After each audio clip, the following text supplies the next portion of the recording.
आज हम बात करेंगे जीडीसी नोटिफिकेशन 2026 के बारे में। किसकी तरफ से है? ईस्ट कोस्ट रेलवे भुवनेश्वर की तरफ से है, राइट।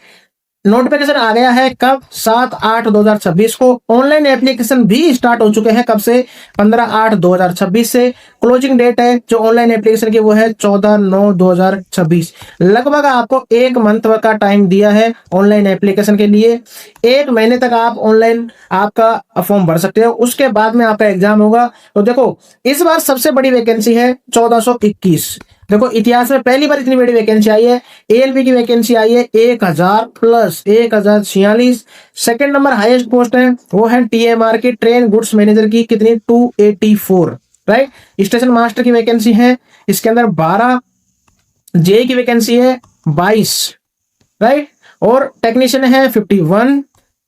और कॉमर्शियल क्लर्क और कलर कम टाइपिस्ट की है 4 और 2। तो देखो, सबसे बड़ी वैकेंसी है। ऑनलाइन एप्लीकेशन स्टार्ट हो चुके हैं, आप जाकर ऑनलाइन आपका एप्लीकेशन कर सकते हो। मेन जो रिक्वायरमेंट है वो हम आपको बता देते हैं। अब इस एग्जाम के अंदर इंपॉर्टेंट फैक्टर क्या है?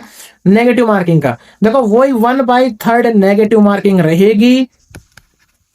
एएलपी का जो एप्टीट्यूड टेस्ट होगा उसके अंदर नो नेगेटिव है, उसके अंदर no negative mark in computer based aptitude test CBAT, right. ये आपके लिए इंपॉर्टेंट पॉइंट है, नोट कर लीजिएगा। दूसरा, आप जाइए फटाफट से, इसकी ऑनलाइन वेबसाइट है www.rrcbbs.org.in पर फॉर्म स्टार्ट हो चुके हैं। फटाफट जाकर अभी आप एप्लीकेशन भर दीजिए अगर आप इंटरेस्टेड हैं इस वैकेंसी के अंदर। इसके अंदर एलिजिबिलिटी को लेकर दिया है 10.9 और 10.10 के अंदर। देखो क्या है, यह है कि lower than the grade pay scale for each GDC is being conducted are eligible to appear in GDC selection for all categories। जैसे मान लो आप JE, station master, TMR, ALP, आप जिस भी पोस्ट का आप एप्लीकेशन भरना चाहते हो, आप उससे एक कम स्केल और पे काम करने चाहिए। आप रेगुलर एम्प्लॉय होने चाहिए, और lower than applied post scale और पे। यानी कि जिसका भी आप एप्लीकेशन भर रहे हो, आप उस स्केल से या उस पे से एक नीचे के पे काम या रेगुलर आप एम्प्लॉय होने चाहिए, तो आप एलिजिबल हो भरने के लिए। एप्लीकेशन भरने के बाद में आपको मिलेगा एक यूनिक नंबर, आप उसका प्रिंट निकाल लीजिएगा। आप लेटेस्ट फोटो रखिए, लेटेस्ट फोटो, सिग्नेचर। अब आप देखिए किस किस की पोस्ट है और कितना कितना इसके अंदर क्वेश्चन आएगा। तो देखिए, ये है असिस्टेंट लोको पायलट। इसके अंदर 120 मिनट का टाइम मिलेगा, जिसके अंदर 25 क्वेश्चन मैथ के, 25 रीजनिंग के, 25 बेसिक साइंस एंड इंजीनियरिंग के और 25 क्वेश्चन है ये आपको मिलेंगे ट्रेड के। यानी कि जिस भी ट्रेड से आप एप्लीकेशन देना चाहते हो उसी से आपको मिलेंगे, राइट।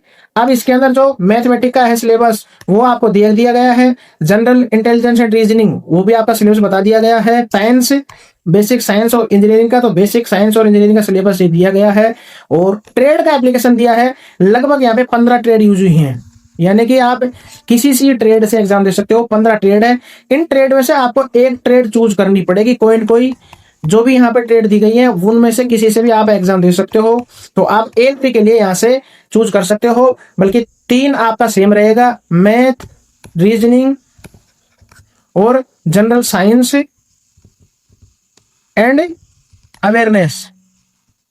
ये आपका सेम रहेगा जो भी सिलेबस के अंदर दिया है। इसके बाद में आपका नेक्स्ट यहाँ पे स्टेशन मास्टर का, राइट। स्टेशन मास्टर में देखिए क्या आएगा।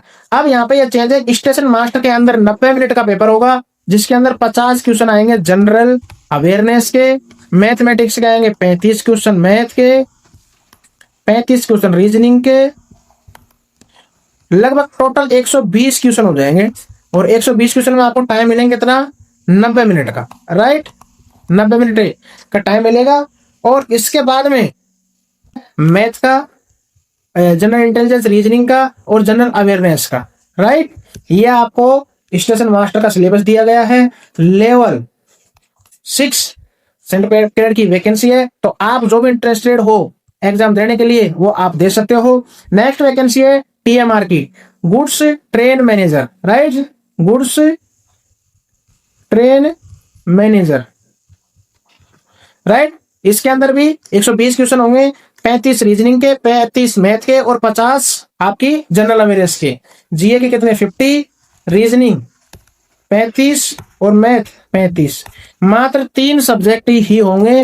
तो जो भी भाई इंटरेस्टेड है, काफी अच्छी इसकी वैकेंसी है और इसका सिलेबस दिया गया है। सिलेबस आप यहां से नोट कर सकते हो, या नोटिफिकेशन है जो ओरिजिनल नोटिफिकेशन, उसका हमने नोटिफिकेशन हमने बाय लिंक में लगा दिया गया है, वहां से जाके आप डाउनलोड कर सकते हो। और नेक्स्ट है हमारे पास क्या दिया गया है, इसके अंदर टोटल ड्यूरेशन ऑफ होगा 120 मिनट, नंबर ऑफ क्वेश्चन होंगे 150 क्वेश्चन होंगे, 120 मिनट का टाइम मिलेगा, राइट। इसके अंदर क्या क्या होगा, देखो जनरल अवेयरनेस होगा, फिजिकल एंड केमिस्ट्री होगी, बेसिक कंप्यूटर एंड एप्लीकेशन होगा, computer and environment and pollution control होगा। और जो भी आप एक सब्जेक्ट तय करोगे, चूज करोगे भाई किस सब्जेक्ट से आप दे रहे हो जेई का एग्जाम, वो आपको सब्जेक्ट चूज करना पड़ेगा, राइट। उसके बाद में देखिए, उसके बाद में आप देखोगे ये है जूनियर कलर कम टाइपिस्ट ऑफिशियल जॉब है। अगर कोई फील्ड से ऑफिशियल वर्क में जाता है तो ये वैकेंसी उसके लिए बहुत ही फिट है। एग्जाम ड्यूरेशन है 90 मिनट का, नंबर ऑफ क्वेश्चन है 120, सेम जो स्टेशन मास्टर के अंदर जो गुड्स ट्रेन मैनेजर का है, वो ही जूनियर क्लर्क कम टाइपिस्ट का है। 50 क्वेश्चन जीए के, जनरल अवेयरनेस के, 35 क्वेश्चन मैथ के और 35 रीजनिंग के, राइट। सभी भाई इसका एग्जाम दे सकते हैं। सेकंड, उसके बाद में हमारे पास आता है कॉमर्शियल कलर कम टाइपिस्ट, बहुत अच्छी पोस्ट है, ऑफिशियल पोस्ट है, सेम 50 35 35 लगभग काफी वैकेंसियों का इसके अंदर सिलेबस सेम है। तो आप फटाफट दीजिए। ये है आपका ऑफिशियली वैकेंसी कहाँ कितनी है उसका नोटिफिकेशन, आप इसको एक बार नोटिफिकेशन को देख लीजिएगा, किसके अंदर कितनी वैकेंसी है। जूनियर असिस्टेंट लोको पायलट कहाँ पे, स्टेशन मास्टर कौन से डिवीजन में, संबलपुर, रायगढ़, वाल्टियर, खुर्दा, ये 3-4 डिवीजन की वैकेंसी है। किस डिवीजन में कितनी वैकेंसी है आप इसको जूम आउट करके देख सकते हो, या फिर नोटिफिकेशन डाउनलोड करके भी पढ़ सकते हो। उसके बाद में आपके पास है इसका मेडिकल स्टैंडर्ड ना, अगर आप एएलपी का एग्जाम दे रहे हो तो आपको A1 मेडिकल स्टैंडर्ड चाहिए। आप अगर स्टेशन मास्टर की दे रहे हो तो आपको A2 चाहिए। अगर आप गुड्स ट्रेन मैनेजर दे रहे हो तो भी आपको A2 का चाहिए। अगर आप जेई सिविल या ट्रैक मशीन से रिलेटेड आप जेई का दे रहे हो तो आपको A3 चाहिए, राइट। आपको जेई के अंदर कितना चाहिए, A3, ओके। जे सिविल और वर्क से रिलेटेड होगा तो आपको B1 में भी काम चल जाएगा मेडिकल स्टैंडर्ड। तो आप अपना मेडिकल स्टैंडर्ड एक बार देख लीजिएगा, क्योंकि मेडिकल स्टैंडर्ड बहुत जरूरी है इसके अंदर फिट होना। अगर आप मेडिकल फेल हो जाते हो तो आपकी पूरी मेहनत बाहर निकल जाएगी, आपकी मेहनत का कोई मतलब रहेगा। अब इसके अंदर है जैसे को देखो जेई सिविल डिजाइन के अंदर C1 मेडिकल भी होगा, टेक्नीशियन थर्ड का होगा जिसके अंदर B1 होगा। तो ये सारे मेडिकल स्टैंडर्ड दिए गए हैं।